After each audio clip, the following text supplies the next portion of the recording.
한국의 국견인 진돗개는 단순한 반려견이 아닙니다. 늑대나 코요테와 유전적으로 가장 가까운 견종 중 하나로 국제유전체 연구에 따르면 진돗개는 타 견종보다 야생 유전자가 유독 강한 것으로 나타났죠.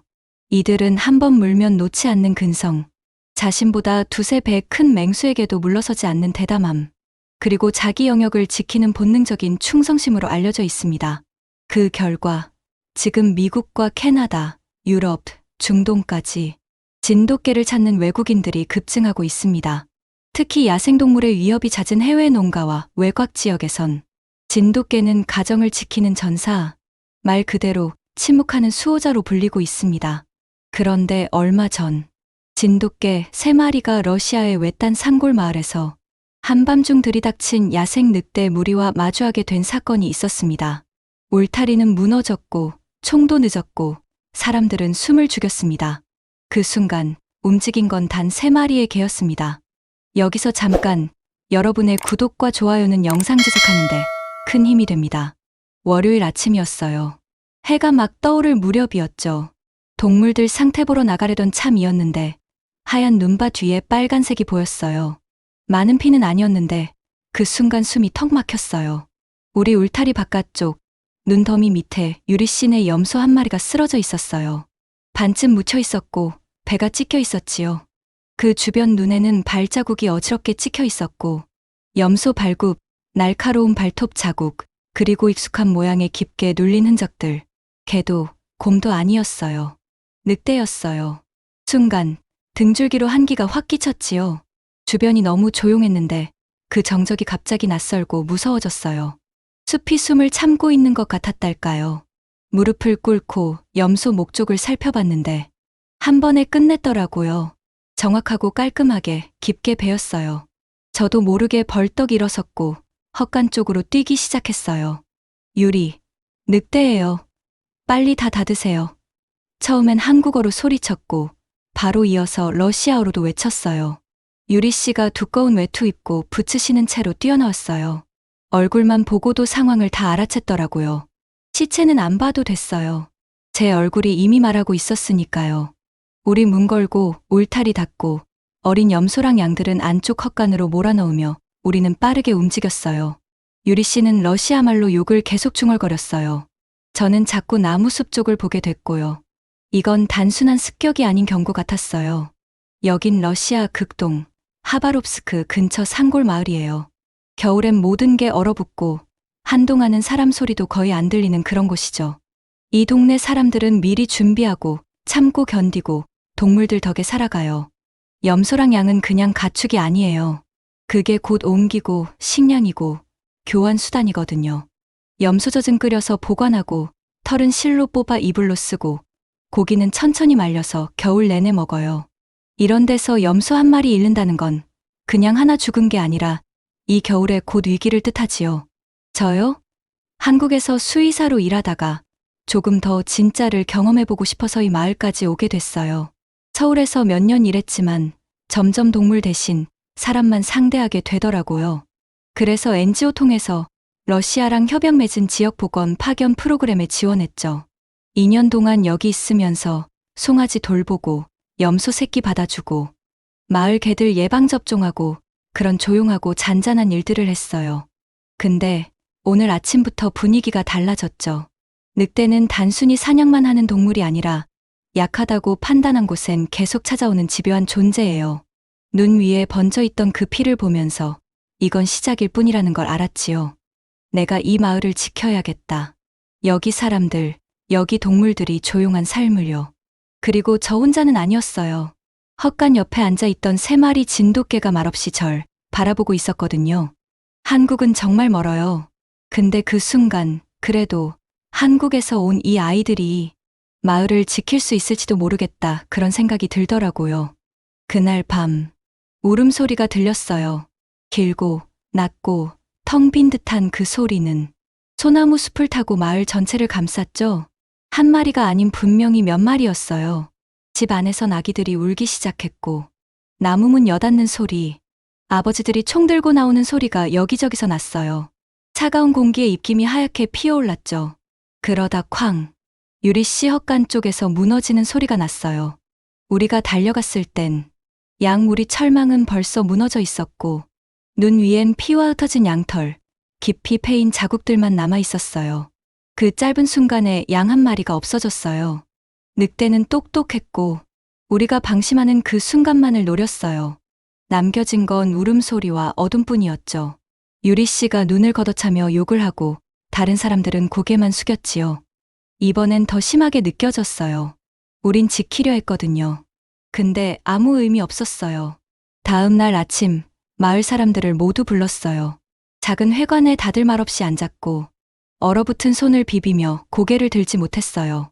저 하나 제안할 게 있어요. 순간 웅성임이 일었죠. 우리에겐 이미 한국에서 온 진돗개 3마리라는 수호자들이 있어요. 집에서 키우는 개로 뭘 어쩌겠다는 거야.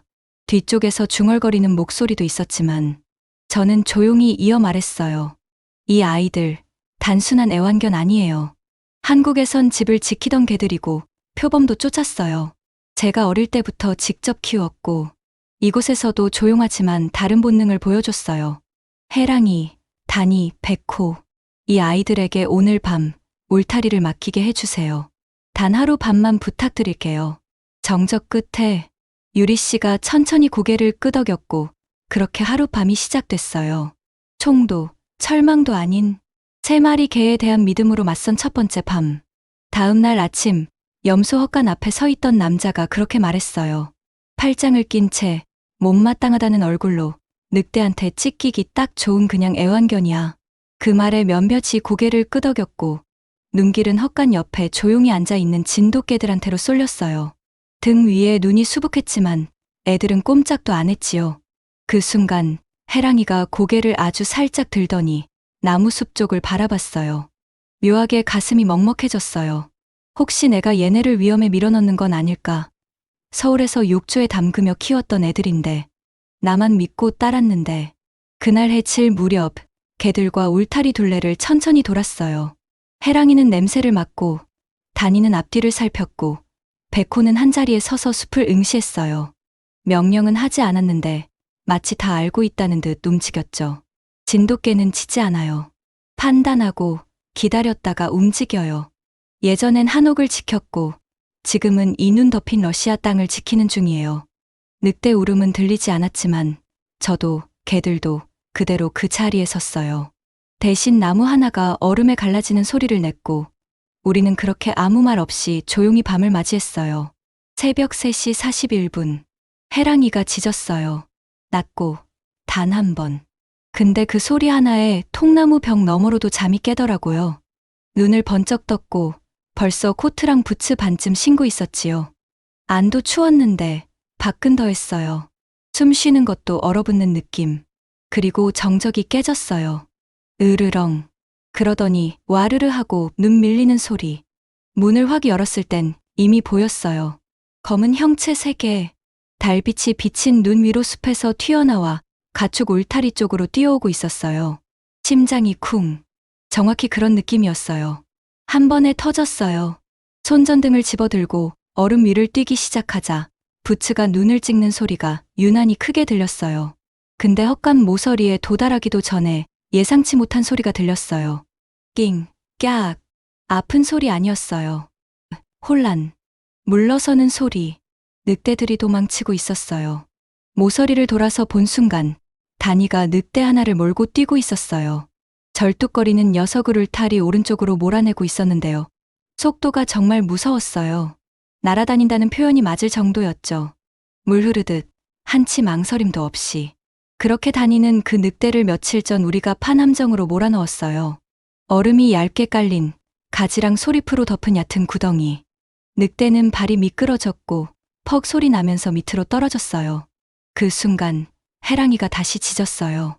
이번엔 좀 더 높게. 신호처럼요. 다시 집결하라는 뜻. 백호는 여전히 양 우리 옆에 있었고요. 꼼짝 않고 꼬리는 곧게 세운 채 온몸에 힘이 잔뜩 들어가 있었어요. 눈은 끝까지 숲 쪽을 보고 있었고요.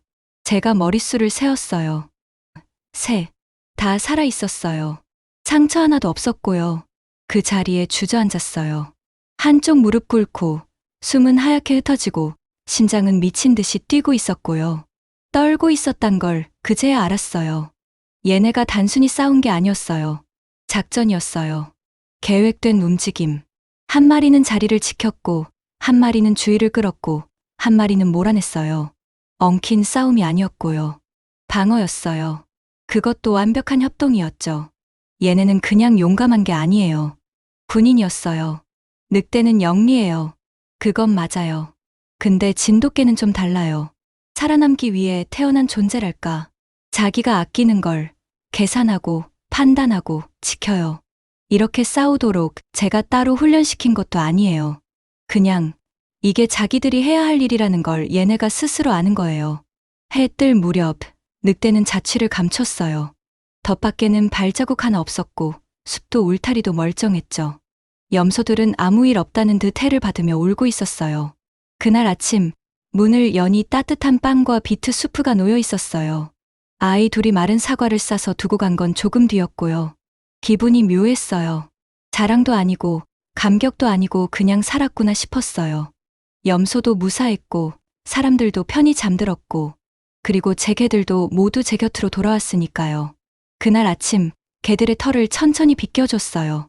해랑이는 제 손에 몸을 기대고 백호는 끝까지 수평선을 바라보았고 다니는 난로 옆에서 말아 자고 있었어요. 가장 먼저 다가온 건 아이들이었어요.